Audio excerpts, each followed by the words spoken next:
Hey guys, it's me, Joy, and tonight we're gonna have breakfast for supper. Sometimes we do that. And what I'm making here is I'm making these sausage biscuit roll-ups.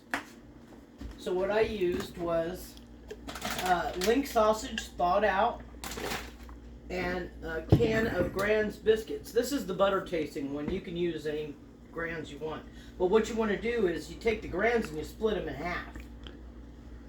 And then you put some cheese on the biscuit, like I did here. Can you see the cheese on the biscuit? Mm-hmm. Okay.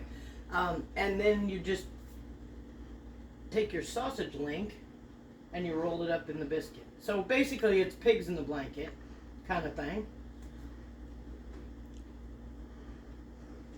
And you want to make sure you put them seam side down. That helps them stay together in the oven when they start to bake. And you'll get, out of 1 can of 8 biscuits, you'll get 16 sausage roll-ups. So if you want to double the recipe, if you've got lots of people you're doing this for, this is a really good recipe for if you have family over, holiday time. This is a good appetizer. And you can make these ahead of time and put them in the refrigerator or even in the freezer, and then just take them out and put them in the oven. And you're going to bake these at 350 for 8 to 10 minutes. I usually do 10 minutes simply because I like to cook sausage. I like to make sure it's cooked. I know it's already cooked, but there you go. So we're going to pop these in the oven for 10 minutes at 350. And while they're cooking, let's do this, 10 minutes. Okay, while they're cooking, I'm going to make some scrambled eggs. Okay? I'm not really feeling too great today, and Scott's not really either, so we're just kind of going bland. So you can add all the seasonings you want, but today I'm just going to make regular scrambled eggs with salt and pepper, because I think that's all we can take right now. So, but the one thing about it is these sausage biscuit roll-ups, you can make them ahead of time, like I said, and then just keep them in the fridge, or you can put them in the freezer, and kids really like them. At least our kids do. So, and they're super, like I said, that was super easy to make. You take the biscuits, you split them apart, put some cheese on them, roll them up with the sausage link, and you're done. So let's just whip this thing up here. But yeah, sometimes it's very comforting to have breakfast for supper. I don't know about y'all, but there's just something about it that if you don't really feel up to eating a lot of heavy food or spicy food, then breakfast always seems to work. French toast, pancakes, scrambled eggs especially. Or just eggs and toast. There's a lot of times Scott and I will just eat eggs and toast. Well, he eats the eggs. He doesn't eat so much toast anymore, but there you go. So, just beat these up a little bit. And like I said, I'm not going to add any seasoning to them, but of course, seasoning's unlimited. You could add whatever seasonings you wanted to eggs, that's for sure. Because they don't mind it, but I'm just going to do salt and pepper, so just going to put a little salt in there. And a little pepper.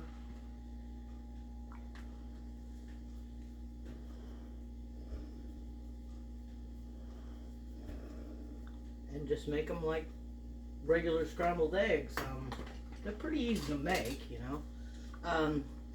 But then one of the things I noticed is I always say that, and I had a younger girl, comment on one of my videos. She said, "You always say it's easy to make, but I've never made it. So I don't know how to do that." She was talking about macaroni and cheese. And so, don't be so condescending to believe that everybody knows how to cook everything under the sun, because there's a whole generation, unfortunately, that they weren't taught how to cook. Their moms were too busy at work, and they were with babysitters and daycare, and sadly, that's the way they grew up. So, you know, so don't just assume that everybody knows how to do it, because apparently they don't.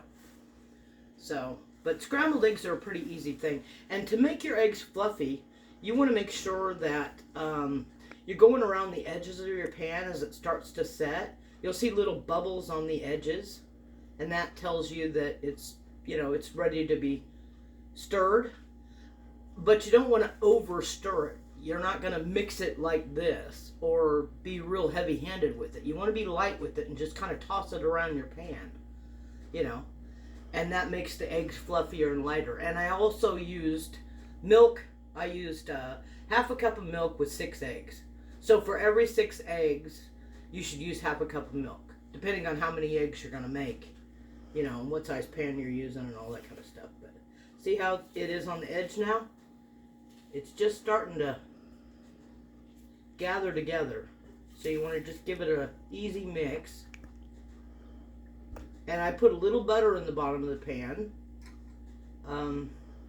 This is a non-stick pan. It's not my cast iron, but, you know, that's probably what most people, I figured that's probably what most people have when they're making their eggs. So I thought I'd just use this one, just to show everybody how it goes. See how it just slides real easy? You're just kind of gently mixing it. You're not stirring it. You're just scraping the bottom and scraping the sides. And just keep going around the pan like that. And you may have to turn your heat up or down depending on, you know, you don't want to scorch your eggs, that's for sure. So you want to make sure that your heat's not too high, because the last thing you want is burned eggs. They taste terrible. So you just, see how I'm doing? I'm just kind of shuffling it around the pan.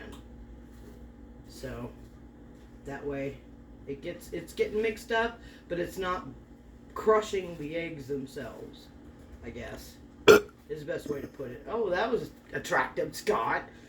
Oh, Scott's back as cameraman, y'all. If you didn't know, you know now, don't you? And I'm glad he is, you know, because we enjoy spending time together. We really do. And the thing is he's my friend. And I love him. So that kind of works. A little bit. Oh, don't get me wrong. He still makes me want to beat him in the head with the pan sometimes. But for the most part, we get along just fine, I think. But see how fluffy these are? This is what I'm talking about. You want your eggs fluffy. You don't want them hard or dried out or over mixed. So that's the secret to having fluffy eggs, is to just gently turn them and scrape the bottom of the pan and the sides of the pan to get them cooked. And then the other thing is, you don't want to overcook them. Okay, that's a big mistake a lot of people make, is they will cook their scrambled eggs way too long. If they're still a little bit wet, that's okay, because you're going to turn your pan off and you're going to let them sit in the pan. And they're going to continue to cook, but they don't dry out. They don't become these hard, dry pebbles of eggs. If that's the way your eggs are turning out, then you're cooking them too long and you're stirring them too much. So if you look how fluffy these eggs are, they look delicious. And that's how simple it is to do scrambled eggs. And then, like I said, we've got our, oh look, they look good already. They're not done yet, but they look good. They're almost done. Yep. So we're going to have our sausage roll-ups, biscuit sausage roll-ups, and scrambled eggs for supper tonight. So that's a pretty simple way to go, guys. You can have this meal any time of the day. So thanks for watching, and I hope each and every one of you are doing well where you are. Say bye, Scott. Bye, Scott. Bye, guys.